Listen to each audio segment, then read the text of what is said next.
buenos días. Soy el doctor Juan Antonio Villanueva Herrero. En esta ocasión me tocó participar en este simposio organizado por el Hospital General de México, específicamente por la Clínica de Cáncer de Colon y Recto. Y bueno, vamos a empezar la presentación.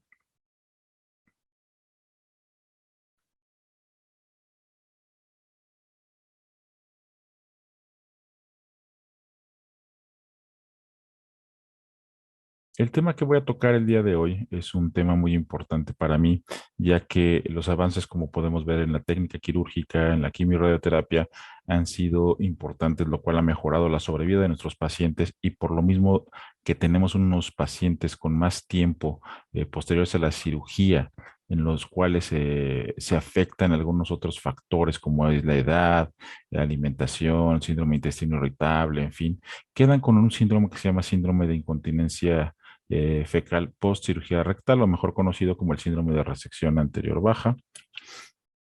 Este síndrome en que consiste es una disfunción intestinal multidimensional caracterizada por incontinencia fecal, urgencia, dolor anal, evacuaciones frecuentes y fragmentación. El término de fragmentación más que nada es para referir a aquel paciente que tiene que ir al baño, evacúa y a los 2, 3 minutos tiene que regresar y a los 2, 3 minutos tiene que regresar y esto se puede repetir durante varias veces al día. Esta, digamos, es la definición operacional más aceptada para cuando decimos que un paciente tiene este síndrome. ¿Cuál es la incidencia de este problema? Bueno, pues hay que calcular que aproximadamente en Europa se realizan unos casi 500,000 de casos anuales, los cuales involucran lo que es el tercio superior, medio y bajo del recto, pero principalmente hablamos de los últimos 2 tercios bajos del recto que están involucrados. Aproximadamente en nuestros servicios se operan al menos 100 pacientes por año. Hay años en los que hemos tenido 150, 200, pero en promedio diría que en los últimos 5 años se mantienen alrededor de 100 pacientes por año, en los cuales se realiza una resección del recto que es susceptible a hacer una anastomosis coloanal. Y estos pacientes, la sintomatología que vemos habitualmente es dolor crónico e incontinencia fecal, pero lo que se podría catalogar como un síndrome de resección anterior baja. Es importante mencionar que obviamente en algunos lugares, a pesar de que el recto se reseca y es susceptible a una resección colonal, a una anastomosis colonal, el paciente queda con un estoma permanente por incontinencia menor, esto alrededor del 1%. En nuestro hospital llevamos hace ya un par de años, pues yo diría casi 10 años ya, cuando empezamos a identificar este problema. Este de trabajo lo hice con el doctor Fonseca, que está en Guadalajara actualmente. Veíamos que el 60% de nuestros pacientes que llevábamos a una decisión mesorrectal, que hacíamos una anastomosis coloanal, tenían cierto grado de síndrome de resección anterior baja. Sin embargo, aquellos pacientes en los cuales el tumor se localizaba a 7 centímetros o menos del margen anal, 100% de los pacientes quedaban con un síndrome de resección anterior baja y más bien no la mayoría, todos ellos severo. No quiere decir que se mantenían con el tiempo con la actividad severa, pero por lo menos una vez que se cerraba el estoma de protección, el paciente lo presentaba. Había algunos pacientes que regresaban, algunos otros pacientes continuaban con nosotros en terapia y algunos otros pacientes simplemente se resolvían con el tiempo. ¿Esto qué quiere decir? Que sí, efectivamente hay pacientes que se resuelven, pero otros sí requieren de alguna intervención. Hay algunos factores de riesgo que nos van a afectar el riesgo de padecer un síndrome de resección anterior baja. No todo es culpa del cirujano o del cáncer. Simplemente hay terapias como es la radioterapia en la cual sabemos que hay afectación de estos pacientes si reciben este tratamiento, pero sabemos que actualmente es prácticamente en un estadio 3 necesario realizar la aplicación de radioterapia. ¿Cuál es la fisiopatología de este problema? Una es obviamente un paciente que ya tiene incontinencia previo a la cirugía, pues es un paciente que tiene mucho más riesgo de padecer el síndrome de resección anterior baja. E incontinencia hablamos de cualquier tipo de patología que lo llevó a este paciente. Obviamente, si durante la cirugía hay un daño del complejo esfintérico, y cuando hablo de daño no es algo intencional, obviamente, es algo porque se tiene que hacer. Por ejemplo, complementar con una resección interesfintérica o alguna situación similar, bueno, pues obviamente hay cierta alteración.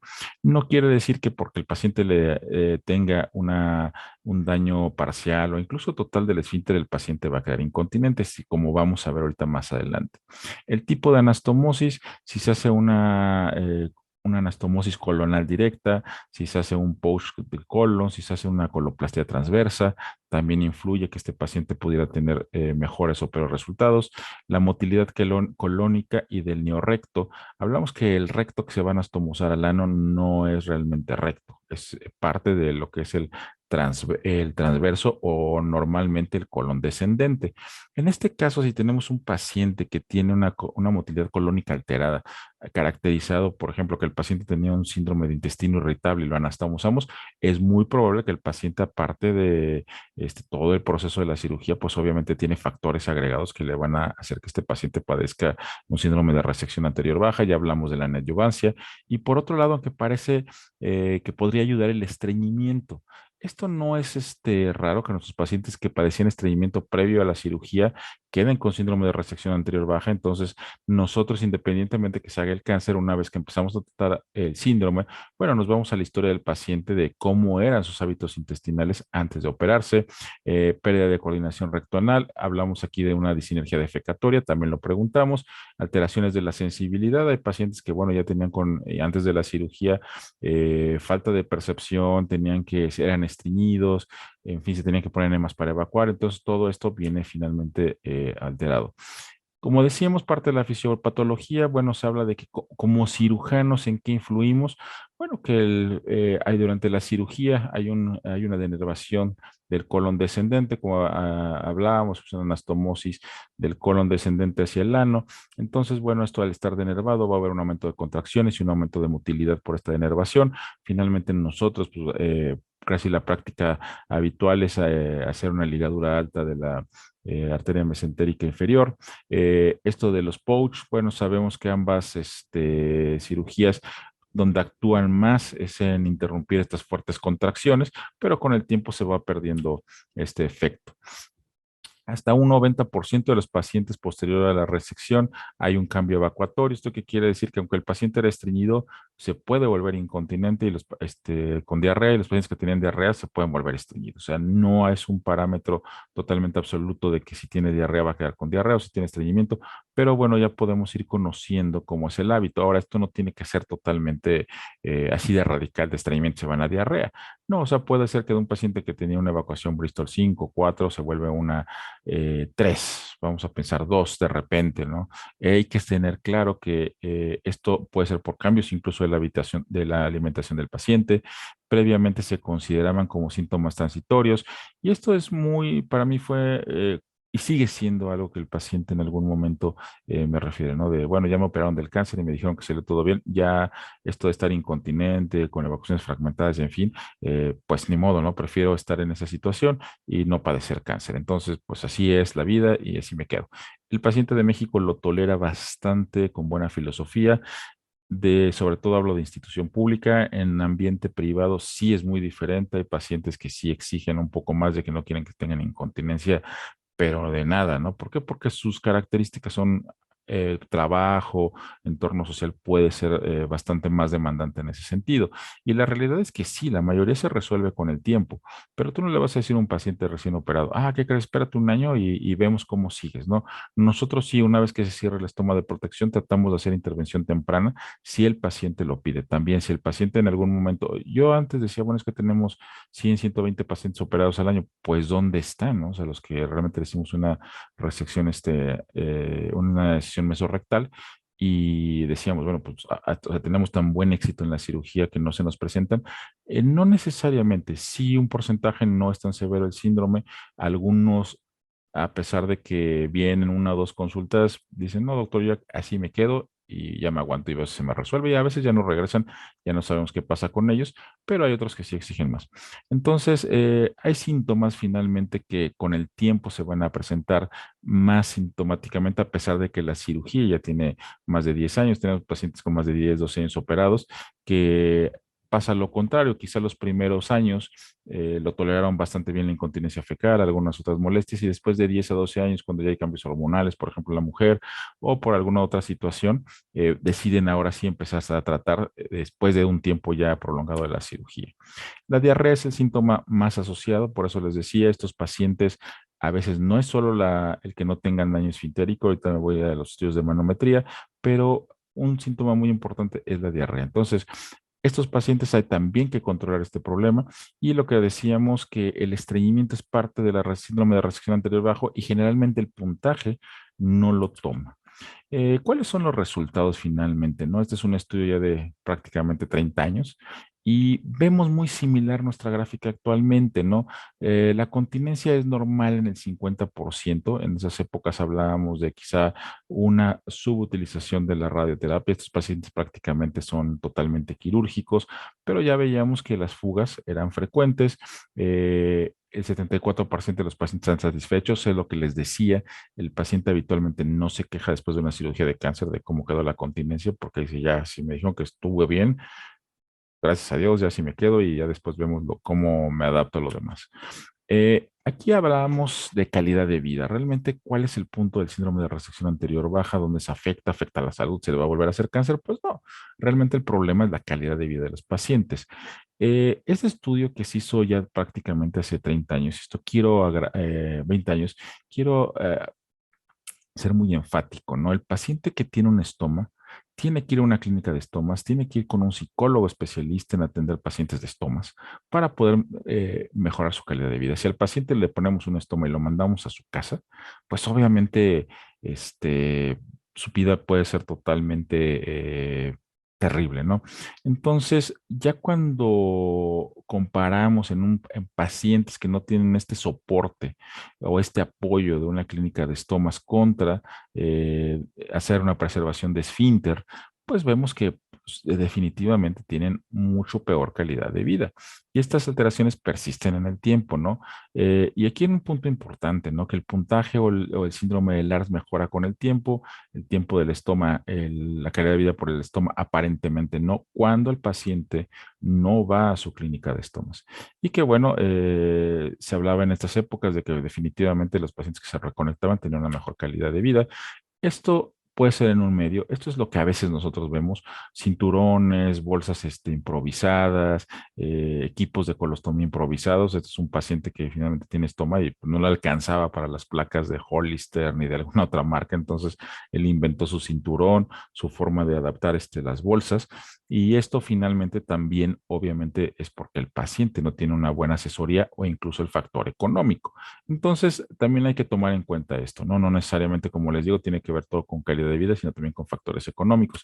Eh, Sin embargo, bueno, cuando se comparó una cirugía preservadora del esfínter con una resección anterior, con una resección abdomino perineal, en este estudio en particular, también ya estamos hablando de estudios de hace 15 años, no se observó diferencia significativa. Y me voy a estudios porque actualmente casi ya no se han hecho estudios al respecto. Ya me compara una RAP con una cirugía en cuanto a calidad de vida preservadora del esfínter. Entonces hay que tener en cuenta esto. Este estudio es para demostrar que no necesariamente todos los pacientes que quedan con estoma quedan con muy mala calidad de vida.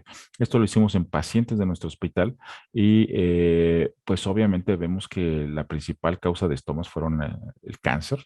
La mayor parte de ellos, si los comparamos, esta es una gráfica en la que comparamos controles, pacientes ostomizados de nuestro servicio, pacientes en diálisis peritoneal y pacientes con una proctocolectomía. Vemos que los pacientes con ostomía prácticamente están más cercanos a lo que es un control. La línea azul son los controles de pacientes sanos, la línea morada de nuestros pacientes con ostoma y el resto son diálisis y pacientes llevados a una proctocolectomía por enfermedad inflamatoria. Los pacientes cuando tienen esta terapia de una clínica de estomas, la verdad es que no están malos. Los principales factores que generalmente me referían los pacientes es miedo durante las relaciones sexuales y el miedo persistente de que un día se les vaya a caer la bolsa en medio del público y en medio de la gente y se les salga la materia fecal. Estos son los principales estudios en los cuales se empezó a hacer un puntaje para valorar qué tan mal era el paciente con estoma, con este síndrome de resección anterior baja. La doctora Therese Jules y el doctor Soren Larber de la Universidad de Aarhus son los que propusieron el puntaje. Se hizo una validación al español en España por el grupo de Barcelona del doctor Spin. Nosotros volvimos a hacer una readaptación del cuestionario en nuestra población con traductores porque muchas de las preguntas a veces no quedaban claras para el paciente. Esto está finalmente, nosotros hicimos todo el proceso de traducción, retrotraducción para poder aplicar a nuestros pacientes y es el que actualmente utilizamos, pero es una traducción validada, o sea, que se hizo todo el proceso de validación. Y esta es la parte que les decía en la cuestión manométrica. Muchos me dicen, bueno, probablemente es el esfínter el que está totalmente dañado y no. Realmente si nosotros vemos estas gráficas, las presiones de reposo, las presiones de contracción, contracción máxima, contracción mantenida media, la duración de la contracción, pues están en límites bajos, podríamos hablar, pero prácticamente yo les diría que son normales. Estos pacientes realmente no es la afección del esfínter lo que los trae incontinentes, sino hay otros factores como la sensibilidad rectal. Y en estos pacientes en los cuales hizo todas estas mediciones manométricas, hablábamos que la gravedad del LARS era severo, o sea, no porque tengamos una presión normal del esfínter, el paciente no tiene LARS. Y dos, veíamos que la calidad de vida pues sí se ve afectada, no severamente, pero sí los pacientes reportaban que sí tenían cierta alteración que era mayor que los pacientes que no tenían o decían que no les afectaba nada. El tratamiento ya de lo que es la resección anterior baja, el paso no es no quirúrgico, hablar en este paso uno que es multidisciplinario, lo que siempre les he dicho, por ejemplo, una incontinencia a gases, por más terapia y por más que les hagamos, no se controla. Esto es mucha alimentación del paciente. Oiga, es que si como huevo me da gases, pues va a tener que dejar de comer huevo. O sea, no hay otra solución al problema. La fisioterapia, que se basa, pues obviamente, en todo lo que es la rehabilitación de piso pélvico, enfermería para obviamente cuidados de las heridas si es que se requiere, médico. Quirúrgico, neosfínter se ha propuesto, vamos a hablar un poquito más adelante, no lo hacemos, neuromodulación saca, que sería ya colocar un neuromodulador y definitivamente el paciente que llega a estoma. Y esto no es raro, hay pacientes que tengo ahí que me piden, pues obviamente que mejor preferirían tener un estoma. No crean que se les van a decir al año, oiga, hágame el estoma. No son pacientes que después de 5 o 6 años con síndrome de resección anterior baja, que ya han pasado todos los tratamientos, piden que por favor se haga esto. Y mucho tiene que ver más con dolor. El paciente que queda con un dolor crónico o incontinencia, cuando se agrega el dolor a la incontinencia, creo que eso es lo que refiere más el paciente que requiere o que sugiere que se considere un estoma, ¿no? Entonces, dentro de la dieta ya hablamos, suspender sobre todo lo que sabemos, alcohol, cafeína, condimentos. Eso va a ayudar mucho, pues obviamente dejar al paciente a lo mejor sin esto no le va a pasar nada, pero pues sí afecta ciertos grados de convivencia social. Las fibras, principalmente el psyllium, sabemos que ayuda mucho a los pacientes con incontinencia. La limpieza perianal, ¿esto qué quiere decir? Pues obviamente enseñarles a limpiarse adecuadamente, usar o no toallitas húmedas, como escuchaba en algunas pláticas. Si el paciente está acostumbrado a usar toallitas húmedas, que las use. Si las ha usado y le irritan, pues obviamente no. Checar eso antes de ponerlo. Enema, supositorios, todo esto ayuda. La fenilefrina inyectada nunca la ponemos nosotros, pero está reportada que puede ayudar. Fármacos como la loperamida o algunos otros formadores de bolo, como la metilcelulosa, en fin, pueden ayudar a que la materia fecal sea más consistente y obviamente si el paciente está presentando diarrea, esto nos va a ayudar a controlar las evacuaciones. La fisioterapia con biofeedback y electroestimulación para nosotros en la unidad de fisiología del servicio de coloproctología, pues obviamente es parte importante.